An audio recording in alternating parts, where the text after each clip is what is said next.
ମହାମାନବର ମହତୀ ଭୂମି ଭାରତ। ଯୁଗେ ଯୁଗେ ମୁନି ଋଷି, ସାଧୁ ସନ୍ଥ, କବି ଲେଖକ, ଜ୍ଞାନୀ ଗୁଣୀ, ସଂସ୍କାରକ, ପରୋପକାରକ ଓ ଯୋଗଜନ୍ମା ମହାପୁରୁଷଙ୍କୁ ଲାଭ କରି ଭାରତ ଭୂମି ଧନ୍ୟ ହୋଇଛି।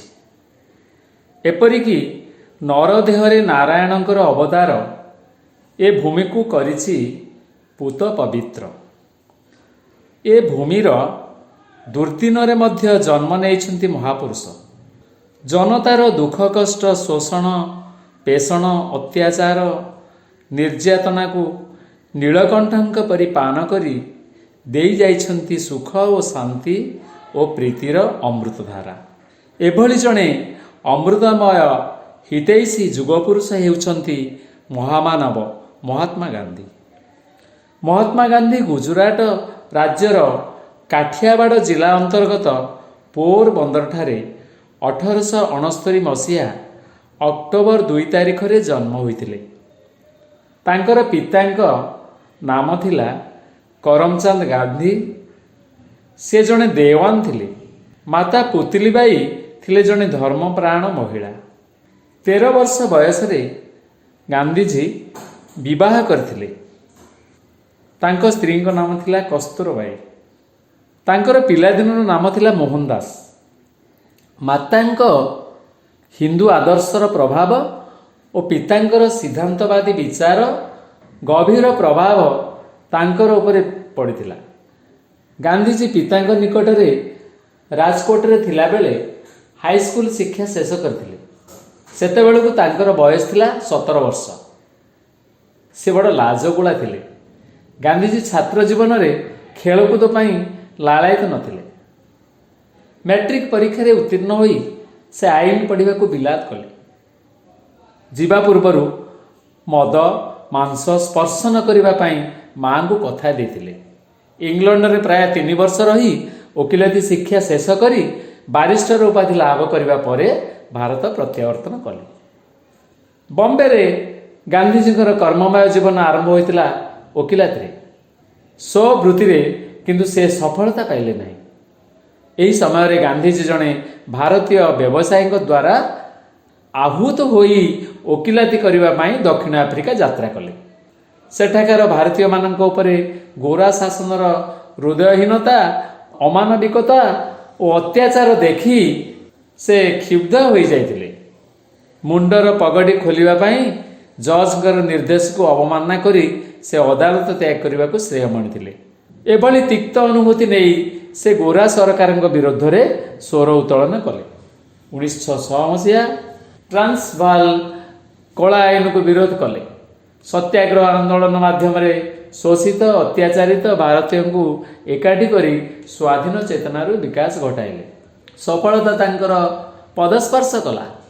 1915ରେ ଗାନ୍ଧୀଜୀ ଦକ୍ଷିଣ ଆଫ୍ରିକାରୁ ଭାରତ ପ୍ରତ୍ୟାବର୍ତ୍ତନ କଲେ। ଏଠାରେ ମଧ୍ୟ ଇଂରେଜମାନଙ୍କର ଶୋଷଣ ଅତ୍ୟାଚାରକୁ ଗଭୀର ଭାବରେ ଅନୁଧ୍ୟାନ କଲେ। ସର୍ବପ୍ରଥମେ ସେ ଅହମ୍ମଦାବାଦରେ ଶ୍ରମିକମାନଙ୍କର ସମସ୍ୟାକୁ ଏବଂ ତତ୍ପର ଚମ୍ପାରନରେ ସତ୍ୟାଗ୍ରହର ତୂର୍ଯ୍ୟନାଦ କଲେ। ଏହି ଆନ୍ଦୋଳନ ଆଗରେ ବ୍ରିଟିଶ ସରକାରଙ୍କୁ ନତମସ୍ତକ ହେବାକୁ ପଡ଼ିଲା। ପ୍ରଥମ ମହାଯୁଦ୍ଧ ଅବସରରେ ଭାରତୀୟଙ୍କ ସହାୟତା ନିମିତ୍ତ ଇଂରେଜ ସରକାର ଭାରତୀୟଙ୍କୁ ସ୍ୱାଧୀନ କରିବାକୁ ପ୍ରତିଶ୍ରୁତି ଗାନ୍ଧୀଜୀଙ୍କୁ ଦେଇଥିଲେ। କିନ୍ତୁ ମିଳିଲା ରାଓଲତ ଆଇନ, ଯେଉଁଥିରେ ଭାରତୀୟଙ୍କ ରହିବା ସ୍ୱାତନ୍ତ୍ର୍ୟକୁ ଉଚ୍ଛେଦ କରିବା ଉଦ୍ୟମ କରାଯାଇଥିଲା। ଫଳତଃ 1919ରେ ଗାନ୍ଧୀଙ୍କ ନେତୃତ୍ୱରେ ସାରା ଦେଶରେ ଅସହଯୋଗ ଆନ୍ଦୋଳନ ଆରମ୍ଭ ହେଲା। 1924ରେ ଦେଶରେ ଦେଖା ଦେଇଥିବା ସାମ୍ପ୍ରଦାୟିକ ଦଙ୍ଗା ଅଗ୍ନିକୁ ପ୍ରଶମିତ କରିବା ପାଇଁ ସେ 21 ଦିନ ପର୍ଯ୍ୟନ୍ତ ଅନଶନ କରିଥିଲେ। 1929ରେ ଅନୁଷ୍ଠିତ କଂଗ୍ରେସ ଅଧିବେଶନରେ ଭାରତର ପୂର୍ଣ୍ଣ ସ୍ୱାଧୀନତା ଘୋଷଣା କରାଯାଇ ସରକାରଙ୍କ ନିକଟରେ ଦାବି ଉପସ୍ଥାପନା କରାଗଲା। ସରକାରଙ୍କ ଉପରେ କୌଣସି ପ୍ରକାର ପ୍ରଭାବ ନ ପଡ଼ିବା ହେତୁ ନିଜର ଅନୁଗାମୀ ଓ ସାଥୀମାନଙ୍କ ସହ 13 ମାର୍ଚ୍ଚ 1930ରେ ଲବଣ ଆଇନ ଭଙ୍ଗ ନିମିତ୍ତ ଦାଣ୍ଡି ଯାତ୍ରା ଆରମ୍ଭ କଲେ। ପୁଣି ସମଗ୍ର ଦେଶରେ ଆଉ ଥରେ କ୍ରାନ୍ତିର ଲହରୀ ପ୍ରସାରିତ ହେଲା। 1934ରେ ଗାନ୍ଧୀଜୀ କଂଗ୍ରେସ ରାଜନୀତିରୁ ଦୂରରେ ଯାଇ ଗ୍ରାମ ସଂଗଠନ ଓ ହରିଜନ ଆନ୍ଦୋଳନରେ ନିଜକୁ ସାମିଲ କଲେ। 1934ରେ ସରକାର ନିଜ ନୀତିରେ ଥିବା ତ୍ରୁଟି ସଂଶୋଧନ ଘୋଷଣା କଲେ। ତଥାପି ଭାରତୀୟମାନଙ୍କ ଉପରେ ଜୁଲୁମ ଓ ଅତ୍ୟାଚାର ବଢ଼ି ଚାଲିଲା। ଫଳରେ ଗାନ୍ଧିଜୀ 1942ରେ ଭାରତ ଛାଡ଼ ଆନ୍ଦୋଳନ ଆହ୍ୱାନ ଦେଲେ। ଗାନ୍ଧିଜୀଙ୍କର ନେତୃତ୍ୱରେ ସାରା ଭାରତରେ ଭାରତ ଛାଡ଼ ଆନ୍ଦୋଳନ ତୀବ୍ରତର ହେଲା। ସମଗ୍ର ବାତାବରଣରେ ସ୍ୱାଧୀନତା ଧ୍ୱନି ଇଂରେଜ ସରକାରଙ୍କ ପାଦ ତଳର ମାଟି ଖସିବାକୁ ଲାଗିଲା। ବହୁ ମାନ୍ୟଗଣ୍ୟ ନେତାଙ୍କ ସହ ଗାନ୍ଧିଜୀ ବନ୍ଦୀ ହେଲେ। ପତ୍ନୀ କସ୍ତୁରବା କାରାଗାରରେ ହୃଦରୋଗରେ ଶେଷ ନିଶ୍ୱାସ ତ୍ୟାଗ କଲେ। ଇଂରେଜ ସରକାରଙ୍କ ନିଜ ଶାସନର ଦିନ ସରିବାର ଗଣନା କଲେ। 15 ଅଗଷ୍ଟ 1947 ମସିହାରେ ବ୍ରିଟିଶ ସରକାର ଭାରତୀୟଙ୍କ ହସ୍ତରେ ଭାରତର ସ୍ୱାଧୀନତା ଅର୍ପଣ କରି ଚିରଦିନ ପାଇଁ ବିଦାୟ ନେଲେ। ଗଲାବେଳେ ଇଂରେଜମାନେ ଭାରତକୁ ବିଭାଜନ କରିଗଲେ। 1948 ଜାନୁଆରୀ 30 ତାରିଖରେ ଗାନ୍ଧିଜୀ ଆତତାୟୀ ନାଥୁରାମ ଗଡ଼ସେର ଗୁଳିରେ ନିହତ ହେଲେ। ମଲା ସମୟରେ ମଧ୍ୟ ନିଜ ଘାତକକୁ କ୍ଷମା ଦେଇ ହେ ରାମ ଉଚ୍ଚାରଣ କରି ଅହିଂସାର ଜ୍ୟୋତି ଚିରଦିନ ପାଇଁ ପ୍ରଜ୍ୱଳିତ କରିଦେଲେ। ମହାତ୍ମା ଗାନ୍ଧୀଙ୍କ ଜୀବନର ମୂଲ୍ୟାୟନ। ପୃଥିବୀରେ ଜନ୍ମଗ୍ରହଣ କରିଥିବା ମହାମାନବଙ୍କ ମଧ୍ୟରୁ ଗାନ୍ଧିଜୀ ଅନ୍ୟତମ। ଭାରତୀୟମାନଙ୍କର ଅତି ଆପଣାର ମଣିଷ ସେ। ଭାରତ ତଥା ପୃଥିବୀର ମାନବ ସମାଜ ପାଇଁ ଗାନ୍ଧିଜୀଙ୍କ ଅବଦାନ ଅନିର୍ବଚନୀୟ। ସେ ଥିଲେ ବହୁମୁଖୀ ବ୍ୟକ୍ତିତ୍ୱର ଅଧିକାରୀ। ଏକାଧାରରେ ଗାନ୍ଧିଜୀ ଥିଲେ ମାନବବାଦୀ ଜନନାୟକ, ସମାଜ ସଂସ୍କାରକ, ଆଦର୍ଶର ଆଚରକ ଓ ପ୍ରଦର୍ଶକ, ସର୍ବଧର୍ମ ସମନ୍ୱୟକାରକ, ଭାରତୀୟ ସ୍ୱାଧୀନତାର ଅଗ୍ରଗାମୀ ନାୟକ ଏବଂ ପ୍ରସିଦ୍ଧ ଶିକ୍ଷାବିତ୍।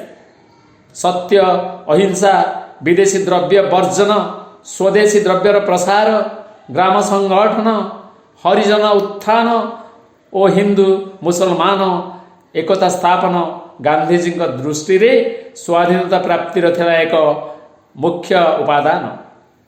ଗାନ୍ଧିଜୀ ଯେପରି ନିଷ୍କଳଙ୍କ ଉଜ୍ଜ୍ୱଳ ଚରିତ୍ର ଥିଲେ, ସେପରି ଭାରତୀୟ ସମାଜର ପୁନଃ ନିର୍ମାଣ ଉଦ୍ୟମ କରିଥିଲେ। ଶାନ୍ତି, ମୈତ୍ରୀ, ସେବାର ପୂଜାରୀ ଗାନ୍ଧିଜୀ ଭାରତର ପ୍ରାଚୀନ ସଂସ୍କୃତିର ପ୍ରଧାନ ଭକ୍ତ ଥିଲେ। ଗାନ୍ଧିଜୀ ଥିଲେ ସ୍ୱୟଂ ସମ୍ପୂର୍ଣ୍ଣ ମନୁଷ୍ୟ। ଗାନ୍ଧିଜୀଙ୍କର ସମ୍ପର୍କରେ ମାଉଣ୍ଟ ବ୍ୟାଟେନ୍ ଉକ୍ତି ପ୍ରଣିଧାନ ଯୋଗ୍ୟ। କେବଳ ଭାରତର ନୁହେଁ, ସମଗ୍ର ପୃଥିବୀରେ ତାଙ୍କ ପରି ବ୍ୟକ୍ତିତ୍ୱ ଶତାବ୍ଦୀ ଶତାବ୍ଦୀ ଧରି ଦୁର୍ଲଭ। ମହାତ୍ମା ଗାନ୍ଧୀଙ୍କ ପାର୍ଥିବ ଶରୀର ନଥିଲେ ମଧ୍ୟ ତାଙ୍କର ଆଦର୍ଶ ଭାରତୀୟ ଜନଗଣଙ୍କ ପଥ ପ୍ରଦର୍ଶନ କରୁଛି। ତାଙ୍କର ଅହିଂସା ଚିନ୍ତାଧାରା ଓ ସିଦ୍ଧାନ୍ତ, ବାସ୍ତବବାଦୀ ଦୃଷ୍ଟିକୋଣ ଓ ସମତାବାଦୀ ବିଚାର ଆଜି ମଧ୍ୟ ଭାରତରେ ଜନଗଣଙ୍କୁ ପରୋପକାର ପାଇଁ ପ୍ରେରଣା ଦେଉଛି। ବିଶ୍ୱ ଇତିହାସକୁ ଚମତ୍କୃତ କରିଥିବା ମଣିଷ ଭିତରୁ ସେ ହେଉଛନ୍ତି ଜଣେ। ମଣିଷକୁ ଭଲ ପାଉଥିବା ମଣିଷଟିଏ ସେ। ଭାରତବର୍ଷର ଶ୍ରଦ୍ଧାଳୁ ଜନତା ଦେଇ ସେଥିପାଇଁ ଗାନ୍ଧିଜୀଙ୍କୁ ଜାତିର ଜନକ ଭାବେ ସମ୍ମାନ ଦେଉଛନ୍ତି ଓ ଦେଉଥିବେ। ଭାରତବର୍ଷର ଶ୍ରଦ୍ଧାଳୁ ଜନତା ସେଇଥିପାଇଁ ଗାନ୍ଧିଜୀଙ୍କୁ ଜାତିର ଜନକ ଭାବେ ସମ୍ମାନ ଦେଉଛନ୍ତି ଓ ଦେଉଥିବେ।